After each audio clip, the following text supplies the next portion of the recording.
अब आज का बड़ा ही इम्पोर्टेंट चैप्टर है ऊंचाई और दूरी, जिसे इंग्लिश में हम लोग हाइट और डिस्टेंस के नाम से जानते हैं। हाइट एंड डिस्टेंस अर्थात ऊंचाई और दूरी। तो यह क्या है? ऊंचाई कहने का अर्थ हुआ कि इसमें कुछ ऊंचाई की बात होगी, और दूरी अर्थात वहां से कुछ दूरी होगी।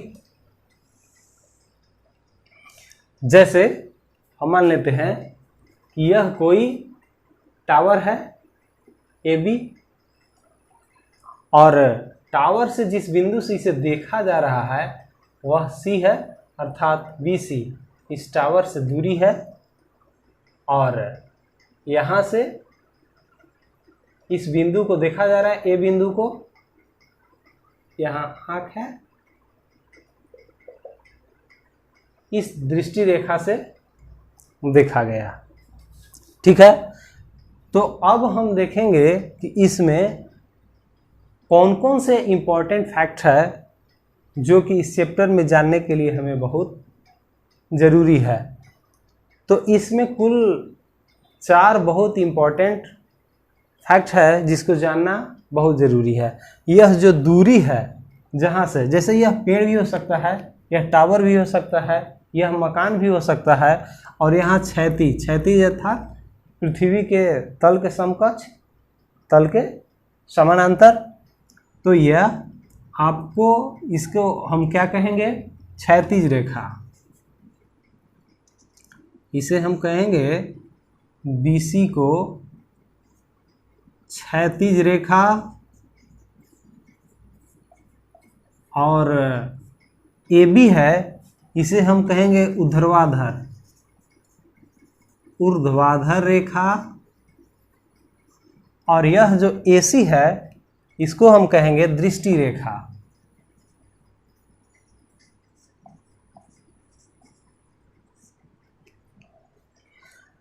ऊर्ध्वाधर रेखा अर्थात लंबवत, और यह क्षैतिज रेखा।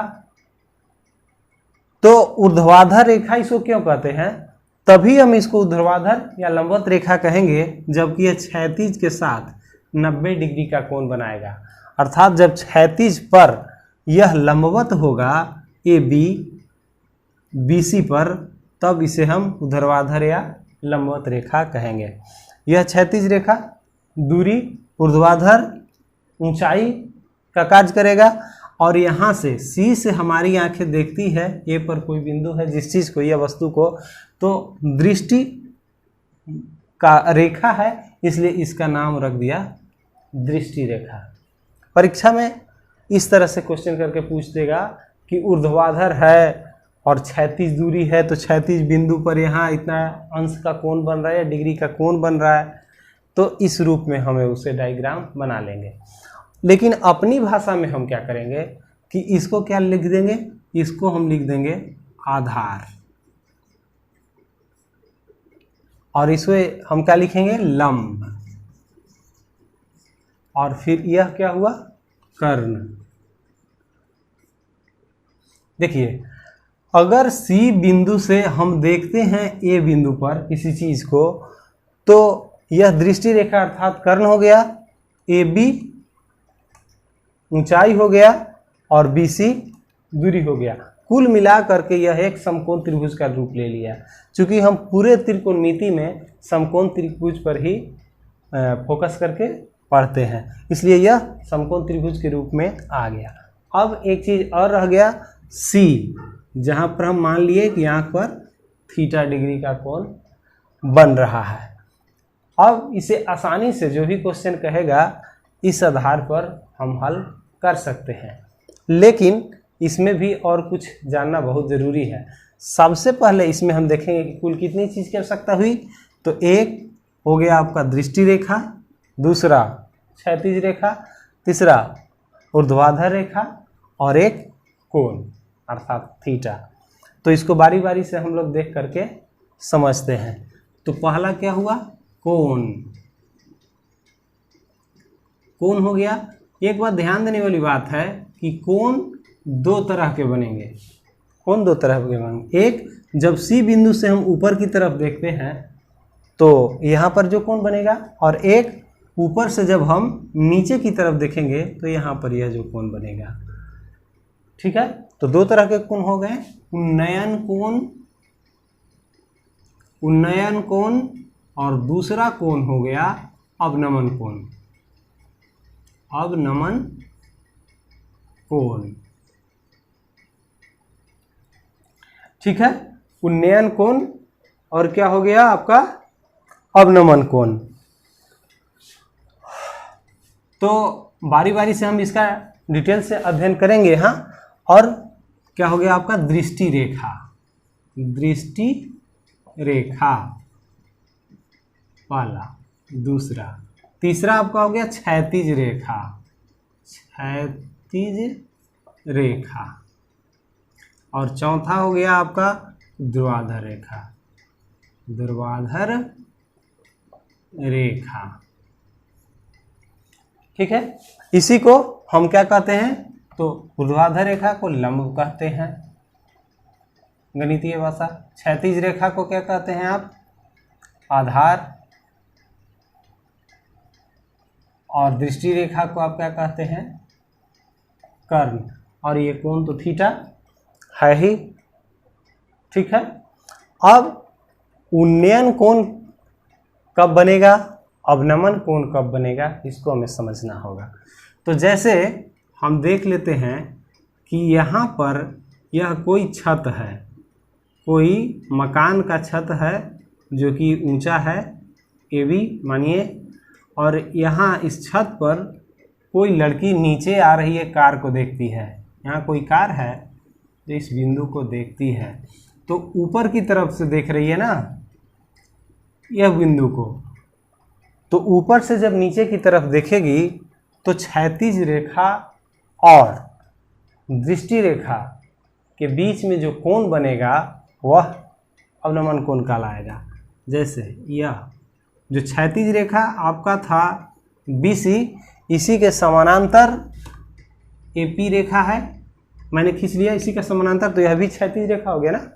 तो यहाँ पर जो कोण बनेगा थीटा, यह अवनमन कोण होगा, अवनमन कोण होगा।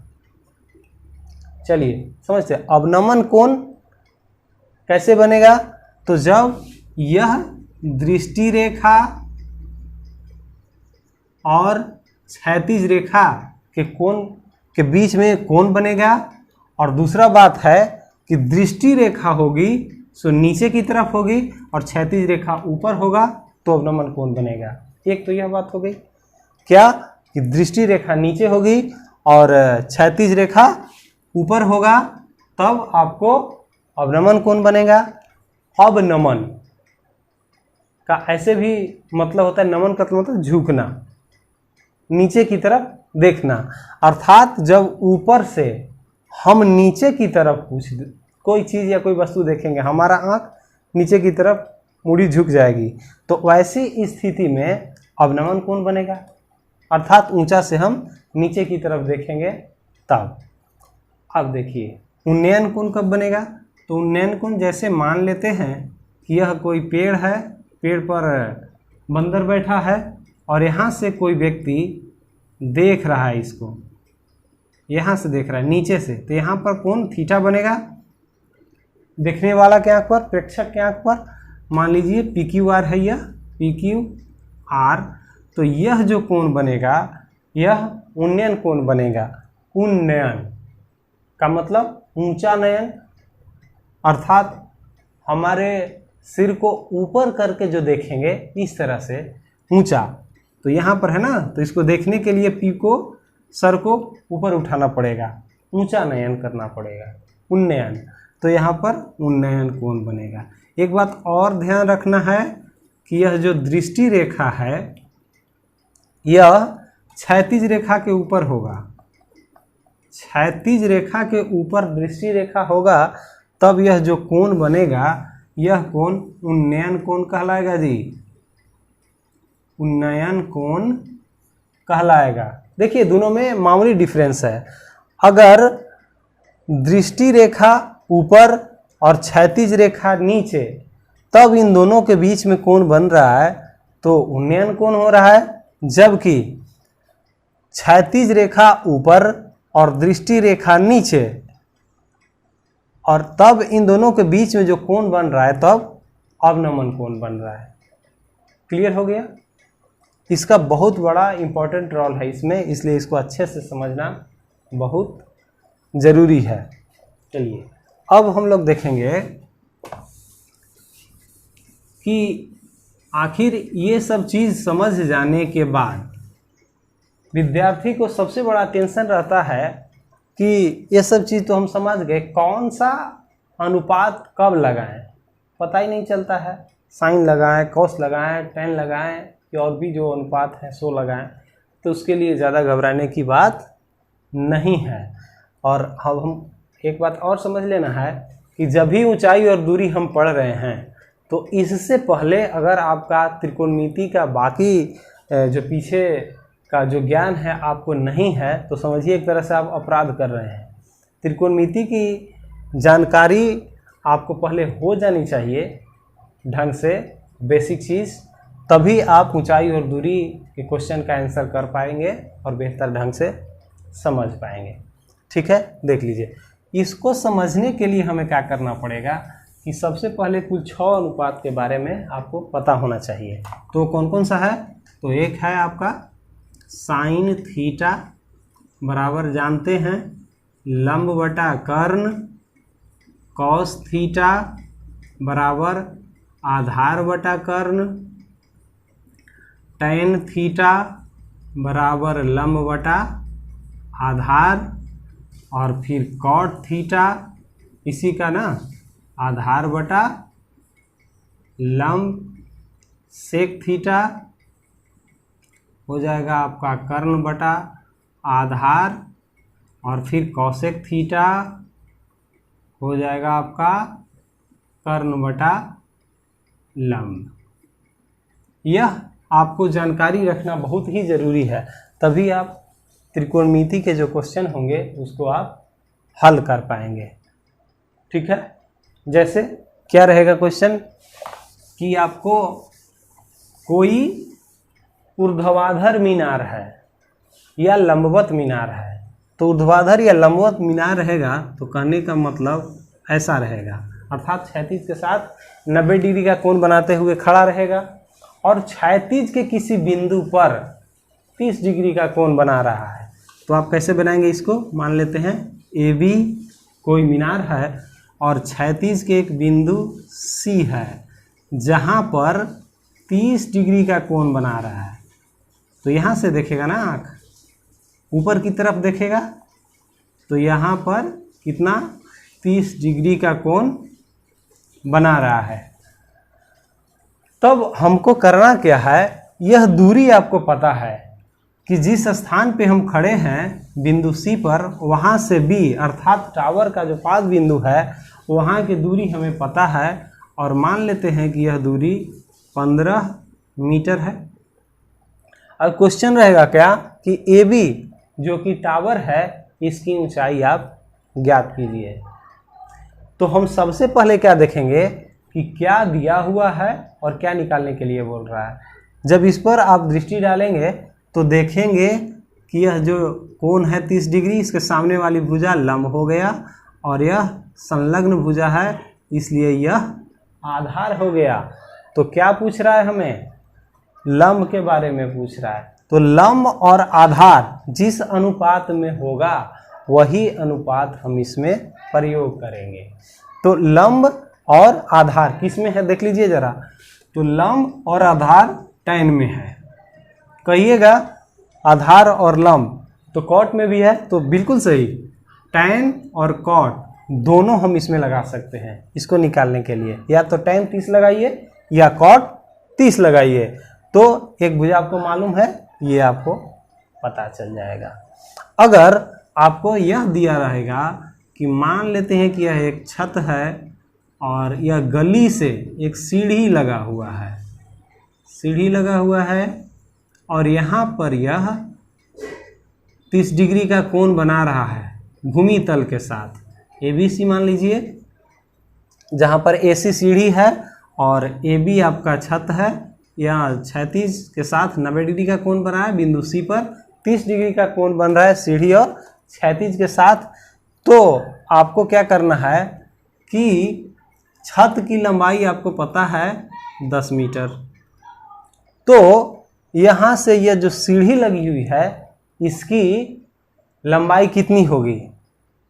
तो जाहिर सी बात है कि यहाँ पर जो हम कोण सी देख रहे हैं 30 डिग्री, इसके सामने वाली भुजा यह लंब हो गया, यह लंब हो गया, और ये 90 डिग्री के सामने वाली भुजा कर्ण हो गई। तो लंब और कर्ण में संबंध है, तो हम कौन सा त्रिकोणमितीय अनुपात लगाएंगे?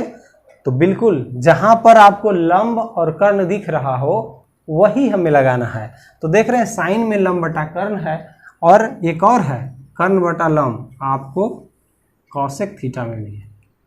तो या तो आप साइन लगा लीजिए या फिर कॉसेक थीटा लगा लीजिए, दोनों में से कोई लगाएंगे 30 डिग्री रख करके, तो ये आपका मान ये दिया हुआ है तो यह निकल जाएगा। अगर यह मान दिया हुआ है तो ये निकाल सकते हैं, आप आराम से निकाल सकते हैं। अब यहाँ पर देखते हैं कि यह है आधार और कर्ण।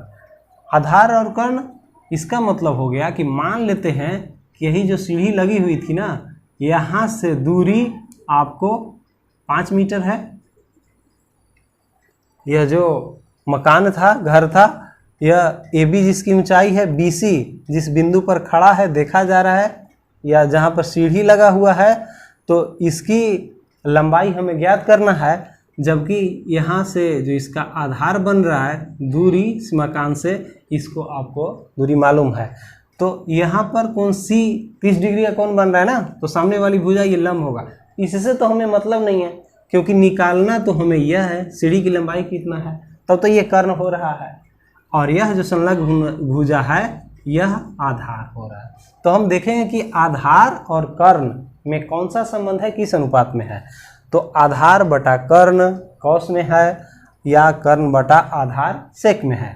तो इसके लिए हमें कॉस या सेक थीटा का इस्तेमाल करना होगा, तब जा करके इसका मान हम निकाल पाएंगे। बड़ा सिंपल है ना इस आधार पर। अच्छा, दूसरी बात हम ये समझेंगे कि चूंकि साइन का ही चीज कॉसेक में है, कॉस का ही सेक में है, और टैन का ही कॉट में है, सिर्फ व्युत्क्रम है, उल्टा है। तो हम सीधा सीधी 3 ही याद रखें ना, इसको याद करने की आवश्यकता ही क्या है। मेरा काम जब इतना ही से चल जा रहा है तो हम विशेष चीज़ क्यों परेशान होंगे। और दूसरा बात है कि एक ही चीज़ का प्रयोग अगर हम प्रश्नों को हल करने में करेंगे तो निश्चित रूप से अगर हम परीक्षा में बैठेंगे तो वहाँ पर हमें कन्फ्यूजन भी नहीं होगी। इसलिए इसको हम हटा लेते हैं, और इतना ही से हमारा परीक्षा में काम बनने वाला है। ठीक है। अच्छा, एक बात और ध्यान रखिएगा कि मान लेते हैं कि यह जो समकोण त्रिभुज बन रहा था, यहाँ पर कोई कोण थीटा बन रहा है, A B C, और यह दूरी मान लेते हैं कि B से C से x है, और यह आपका h हो गया, और यह y है। तो हमको ऊंचाई और दूरी में कितने चीज़ें इंपॉर्टेंट है? कुल 4 चीज़ें। कौन सा? एक आधार के रूप में जो कि BC, एक लंब के रूप में अर्थात ऊंचाई के रूप में AB, यह BC, दूरी के रूप में AB, ऊंचाई के रूप में, और यह दृष्टि रेखा AC, और एक कोण आपका थीटा। अगर इन सबों में से कोई 2 आपको मालूम है तो बाकी का सभी मान आप निकाल सकते हैं। जैसे आपको लंब और कर्ण पता हो तो बाकी का चीज़ क्या रह गया? आधार ना, आप आराम से निकाल सकते हैं। कोण आप आराम से निकाल सकते हैं। अगर कर्ण और आधार आपके पास है तो आप लंब निकाल सकते हैं इसकी, और इसका कोण निकाल सकते हैं। या फिर कोण ही दिया हुआ है और एक भुजा यह दिया हुआ है आधार, तो बाकी का लंब और कर्ण निकाल सकते हैं। या फिर कोण दिया हुआ है, लंब दिया हुआ है, तो आप आधार और कर्ण निकाल सकते हैं। अर्थात इन सबों में से कोई 2 आपको मालूम है तो बाकी का और जितने भी मान 2 हैं यह आप निकाल सकते हैं। यह 4 मेन रूप से इम्पॉर्टेंट है। इस तरह से आप क्वेश्चन को आराम से हल कर सकते हैं और बड़ा ही मज़ेदार यह टॉपिक है, ऊंचाई और दूरी। जैसे में एक क्वेश्चन का हम लोग जिक्र करते हैं, देख लेते हैं कि कैसे क्वेश्चन इसमें रहता है। तो क्वेश्चन हम देखते हैं कि क्या है, कि मान लेते हैं कि एक पतंग है। एक क्वेश्चन का हम लोग जिक्र करें, एक पतंग है और जिसकी डोरी की लंबाई 165 मीटर है। तो मान लेते हैं यहाँ पर हम हैं और पतंग इधर उड़ रहा है। डोरी की लंबाई कितना हो गया जी, दिया हुआ 165 मीटर है। क्षैतिज तल के साथ 30 डिग्री का कोण बनाती है।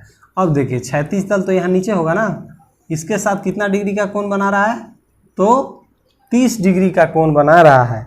आगे कहता है कि कल्पना करें कि डोरी में कोई ढील नहीं है, अर्थात बिल्कुल सरल रेखा के रूप में यह है। तो यह कहता है कि पतंग की ऊंचाई ज्ञात करें। पतंग की ऊंचाई ये रहा आपका, अर्थात ए बी अगर हम मानते हैं कि पतंग की ऊंचाई है h और यह 30 डिग्री दिया हुआ है और इसकी डोरी की लंबाई 165 मीटर है, तो हमें निकालना क्या है, निकालना है ऊंचाई। ठीक है, तो ऊंचाई निकालना है तो हम क्या करेंगे, सोचिए, थोड़ी सी दिमाग लगाइए। मैंने अभी अभी जस्ट बताया है आपको, कर्ण दिया हुआ है, आपको लंब निकालना है। कोण दिया हुआ है, कोण के ठीक सामने वाली भुजा लंब हो जाएगी और ये समकोण त्रिभुज बनाना, तो ये ठीक सामने वाली भुजा यह कर्ण हो गया।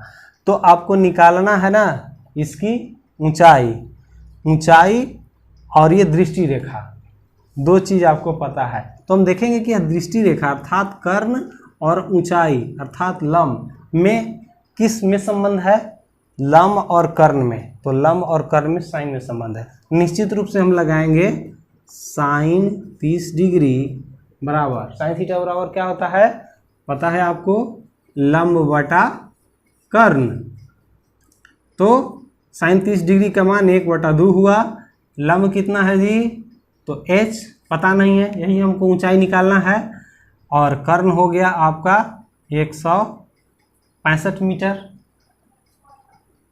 त्रिय गुना करेंगे तो यह जो होगा 1 गुना 165 बराबर 2 गुना h, इसलिए h बराबर 165/2।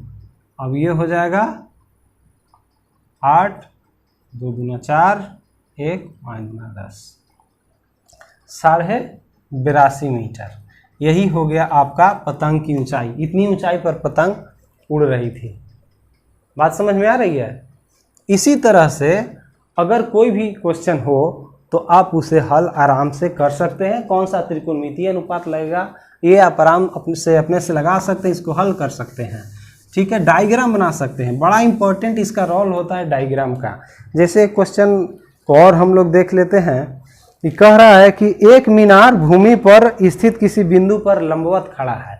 चलिए देख लीजिए, यह भूमि हो गई ना, कोई मीनार है लंबवत खड़ा है, लंबवत खड़ा है, इसका मतलब हो गया क्या, यहाँ पर 90 डिग्री का कोण बनाएगा। अब कह रहा है मीनार की जड़ से 20 मीटर की दूरी पर, मीनार की जड़ तो यहाँ हो गया जी 20 मीटर की दूरी, यह रहा दूरी पर भूमि पर किसी बिंदु से मीनार की ऊपरी सिरे का उन्नयन कोण 60 डिग्री है। क्लियर कर दिया, उन्नयन अर्थात नीचे, नीचे बनेगा ना, 60 डिग्री का कोण बना रही है। तो मीनार की ऊंचाई ज्ञात करें। देख लीजिए, मीनार की ऊंचाई अगर ए बी और सी मानेंगे, यह h है, तो हमको यह ऊंचाई कितना है मीनार का निकालना है। आप आराम से निकाल सकते हैं। हमें पता है ये 60 डिग्री, इसके ठीक सामने वाली भुजा ये लंब हो गया ना, और यह क्या हुआ आधार, संलग्न भुजा कोण के साथ। तो लंब और आधार में संबंध है। लंब और आधार हम देखेंगे त्रिकोणमितीय अनुपात में किस में है। लंब आधार आपका है tan में। निश्चित रूप से आप tan थीटा का प्रयोग करेंगे, साइन का प्रयोग नहीं करेंगे, कॉस का प्रयोग नहीं करेंगे, सिर्फ और सिर्फ tan का प्रयोग करेंगे और आपको निश्चित रूप से टावर की ऊंचाई पता होगी। कैसे करेंगे आप? तो यहाँ पर लगाएंगे आप tan 60 डिग्री दिया हुआ है ना, 60 डिग्री। उन्नयन कोण पता है, उन्नयन का मतलब नीचे होता है, तो नीचे ये 60 डिग्री है, ऊपर देख रहा है ये tan थीटा बराबर लंब बटा आधार, देख रहे हैं हम यहाँ पर लंब बटा आधार। अब tan 60 डिग्री का मान कितना होता है आपको पता है, मान आसानी से √3 लंब हमको, अर्थात ऊंचाई ज्ञात करनी है, टावर की ऊंचाई h, और आधार कितना है आपको 20 मीटर पहले से पता है। त्रियक गुना हम करेंगे तो क्या हो जाएगा 20 गुना √3 मीटर बराबर h, अर्थात h ऊंचाई कितना हो जाएगा तो 20√3 मीटर। क्लियर है? जितनी भी इसके कंसेप्ट थे ऊंचाई और दूरी के, चैप्टर त्रिकोणमिति के कुछ अनुप्रयोग के तहत, तो जिसमें हमें यह समझ में आया कि ऊंचाई और दूरी कहते किसे हैं, किस रूप में क्वेश्चन में दिया हुआ रहेगा, और हम किस अनुपात को कब लगाएंगे और उसके दिए हुए क्वेश्चन के अनुसार जो प्रश्न पूछ रहा है उसे हल करेंगे। तो आज का ये मेरा वीडियो ऊंचाई और दूरी का कैसा लगा ज़रूर बताइएगा कमेंट करके, और अगर आपको अच्छा लगा, कुछ लाभ प्राप्त हुआ, कुछ ज्ञान प्राप्त हुआ, तो इसे लाइक, सब्सक्राइब और शेयर ज़रूर कर दीजिएगा। इस वीडियो में इतना ही, आगे हम लोग फिर नेक्स्ट वीडियो बनाएंगे। तब तक के लिए बहुत बहुत धन्यवाद।